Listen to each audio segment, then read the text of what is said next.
बिस्मिल्लाहिर्रहमानिर्रहीम। Standard capital securities और SCStrade.com market का रुझान बदस्तूर मनफी और वापस 1,13,000 से 1,12,000। गो के ये खबरें चली थी कि IMF का रिव्यू बहुत ज़बरदस्त होगा।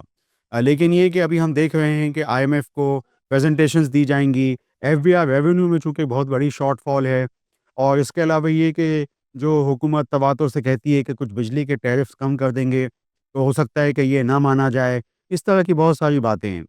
तो ये है कि रिव्यू के हवाले से बहुत लोग बहुत वो हैं कि ये रिव्यू हो जाएगा और पाकिस्तान को मतलब मज़ीद पैसे जो हैं वो EFF जो फैसिलिटी है उसमें मिल जाएँगे। देखते हैं आगे होता है क्या। इसमें इसके अलावा एक और भी चीज़ है कि 10 तारीख को मॉनेटरी पॉलिसी कमेटी बैठेगी और मुमकिना तौर पे हो सकता है कि कोई एक आध और रेट कट हो। इस वक़्त जो डिस्काउंट रेट है वो 12% है, और जह गोइयाँ हैं कि हो सकता है कि 50 बेसिस पॉइंट की जगह मज़ीद हो कमी की। लेकिन ये सब चीज़ें जो हैं वो हमारी मार्केट के इस रुझान से नज़र नहीं आ रही। तकरीबन 2-3 महीने हम देख रहे हैं कि हमारी मार्केट का जो एक बिहेवियर है, रुझान है, सेंटिमेंट है, वो इतना ज़बरदस्त नहीं रहा। और जितने भी नए क्लाइंट्स 1 लाख इंडेक्स के ऊपर आए KC 100 के, तो इतना फ़ायदा उनको नहीं हुआ इस मार्केट से। ये एक बात थी जो मुझे यहाँ पे रखनी थी। तो मैं तवातुर से अपनी पिछली वीडियोज़ में ये बात करता रहा हूँ कि आपका जो फ़ोकस है, आपकी जो नज़र होनी चाहिए वो डिविडेंड यील्ड पे होनी चाहिए। और एक स्टॉक मैंने तवातुर से ज़िक्र किया, वो था डॉलमेन सिटी रीट, और उसका जो 9-10% का डिविडेंड यील्ड भी अपनी जगह मौजूद है। और हम देख रहे हैं कि कोई डिविडेंड यील्ड वाले स्टॉक्स उस तरह नहीं टूटे, जैसे कि एंग्रो फर्टिलाइज़र हो, और इसके अलावा फौजी फर्टिलाइज़र हो। आपकी याद दहानी के लिए इसी महीने फौजी फर्टिलाइज़र और एंग्रो फर्टिलाइज़र के एक्स होना है मार्च के अंदर, आप नज़र में रखें। तो ये जो स्टॉक्स थे, Dolmen City REIT, Engro fertiliser, Fauji fertiliser, इनके जो भाव हैं वो इस तरीके से नहीं टूटे। हमने देखा कि पावर का भी हाफ ईयर का नतीजा आया और उन्होंने भी एक ₹5 का यानी डिविडेंड दिया। ये एक खुशाइन चीज़ थी। इसमें ये चीज़ थी कि अर्निंग बहुत ज़्यादा टूटी है, एट्रिशन हुई है। चूँकि CPP जो पेमेंट पिछले यानी बेस प्लान की थी वो अब बंद हो गई है। ये एक एग्रीमेंट था जो कि साइन हो चुका था हुकूमत के साथ। तो एक तरह से देखा जाए तो ये भी एक अच्छी चीज़ थी, और फिर अखबारी खबरें आईं कि मुमकिना तौर पे 36 बिलियन रुपए जो प्लांट बंद करने के लिए तय हुए थे वो शायद मिल गए हैं। तो ये सब चीज़ें जो हैं वो हब पावर के अंदर अब अच्छी हैं। जो एनालिस्ट ब्रीफिंग थी हब पावर के अंदर, ये इसके अंदर ये बात बताई गई है कि जो स्मेल्टिंग प्लांट है, यानी बैटरी पावर पैक प्लांट, वो भी जो है वजूद में आ गया है हब पावर के अंदर। तो पोर्टफोलियो में एक और बड़ी अच्छी चीज़ का इज़ाफ़ा है। तो जहाँ अर्निंग टूटी है वहाँ पे नए पोर्टफोलियोज़ में चीज़ें जो हैं वो आहिस्ता-आहिस्ता हो रही हैं।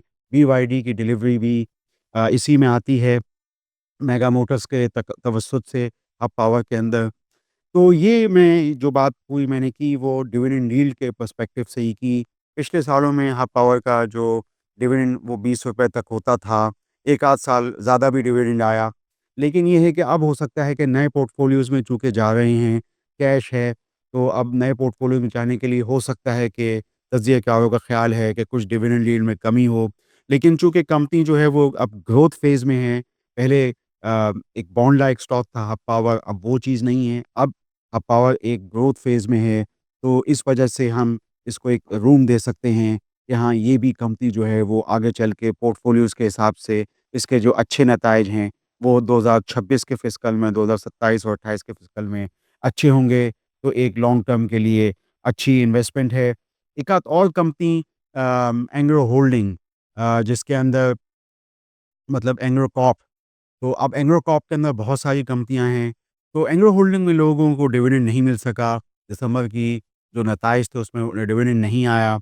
एंग्रो होल्डिंग में कुछ दाऊद हरकुलिस की वजह से कुछ यानी बैंक्स भी पड़े हुए थे। हो सकता है कि इस वजह से यानी थोड़ा-सा शरिया कंप्लायंस की वजह से जो है ये शेयर जो है वो ज़रा नीचे आ रहा हो। लेकिन ये है कि हम ये देखते हैं कि जो भी कंपोनेंट कंपनीज़ हैं एंग्रो होल्डिंग में, उसमें एंग्रो फर्टिलाइज़र ने दिसंबर क्लोजिंग का जो डिविडेंड दिया है वो ₹8 दिया है। इसके अलावा फ्राइसलैंड कैंपिना की भी होल्डिंग है एंग्रो फूड, तो इसका भी तकरीबन ₹2.80 है। तो मुमकिन तौर पे रिसीट बेसिस पे ये पहले क्वार्टर में ये डिविडेंड जो हैं वो खड़े हो सकते हैं पहले क्वार्टर में एंगर होल्डिंग के। तो इसमें एंगर होल्डिंग के शेयर होल्डर्स को इतनी परेशान होने की ज़रूरत नहीं है, गो के यकीनी तौर पे एंगर होल्डिंग का शेयर जो है वो काफ़ी नीचे आया है जब से ये जो मर्जर हुआ, यानी जो डीमर्जर हुआ दाऊद हरकुलिस और एंगर कॉर्प का। तो ये मुझे थोड़ी-सी इसमें बात आपको करनी थी। जाते-जाते मैं यही कहूँगा कि जैसे डिविडेंड यील्ड वाले स्टॉक्स अपनी जगह खड़े रहे, उसमें फिर एक हब पावर भी था जो कि अपनी जगह अच्छा स्टॉक जो खड़ा रहा अपनी जगह पे, इस मार्केट की मंदी के अंदर इतना परेशान नहीं किया। तो इसी हवाले से मेपल लीफ और डीजी खान, फौजी सीमेंट, इनके भी जो हाफ ईयर के नताइज थे, इन्होंने थोड़ा-सा मुतासिर किया। अच्छे नताइज थे, तवक्कुआत से बेहतर नताइज थे। एनालिस्ट जो एक्सपेक्टेशंस थी, स्ट्रीट कंसेंसस उससे ज़रा बेहतर नताइज थे। तो इस वजह से ये भी स्टॉक्स जो हैं वो अपनी जगह इतने ज़्यादा टूटे नहीं। तो ये भी मुझे आपको बताने की ज़रूरत थी कि या तो डिविडेंड यील्ड के स्टॉक्स पे अपनी नज़र रखें या फिर सीमेंट सेक्टर के स्टॉक्स पे। जो इस पूरी जो मार्केट की रैली जो हमने 2024 में देखी, उसमें सीमेंट सेक्टर में इतनी कोई बड़ी रैली नहीं चल सकी। ज़ाहिर बात है, आप जानते हैं कि पीएचडीपी और जो कंस्ट्रक्शन एक्टिविटीज़ हैं वो मुल्क में अभी इतनी ज़्यादा नहीं हैं। लेकिन ये जो चीज़ा-चीज़ा नॉर्दर्न ज़ोन की कंपनियाँ हैं, इनको इनकी प्राइस पर बैक की वजह से और रिटेंशन प्राइस की वजह से कुछ फ़ायदा मिलता रहा, तो इन पे आपकी जो है वो नज़र होनी चाहिए। हम काहे-बगाए आपको मुख्तलिफ़ चीज़ों को पे आगाह करते रहेंगे। मैंने आपकी तसल्ली तशफ़ी के लिए बात करी डिविडेंड यील्ड स्टॉक्स, जिसमें मैंने ज़िक्र किया डॉलमेन सिटी रीट का, एंग्रो फर्टिलाइज़र, फौजी फर्टिलाइज़र, और फिर मैंने हाफ पावर के हवाले से कुछ महासिन गिनवाए। उसके बाद फिर ये है कि एंग्रो होल्डिंग के हवाले से थोड़ा-सा शेयर होल्डर्स को वो करने की कोशिश की, पैसिफ़ाई करने की कोशिश की, और फिर ये है कि मैंने कुछ सीमेंट स्टॉक्स की जो टॉप कंपनीज़ हैं नॉर्दर्न ज़ोन की, जिसमें कि मेपल लीफ, फौजी सीमेंट और डीजी खान सीमेंट, इस पे बात की। ये मैं पहले भी पिछले वीडियोज़ में इन तीनों कंपनीज़ पे बात कर चुका हूँ। आप सैनेट कैपिटल सिक्योरिटीज़ के चैनल को सब्सक्राइब कीजिए और हमारे इस पे फीडबैक देते रहिए। आपका शुक्रिया।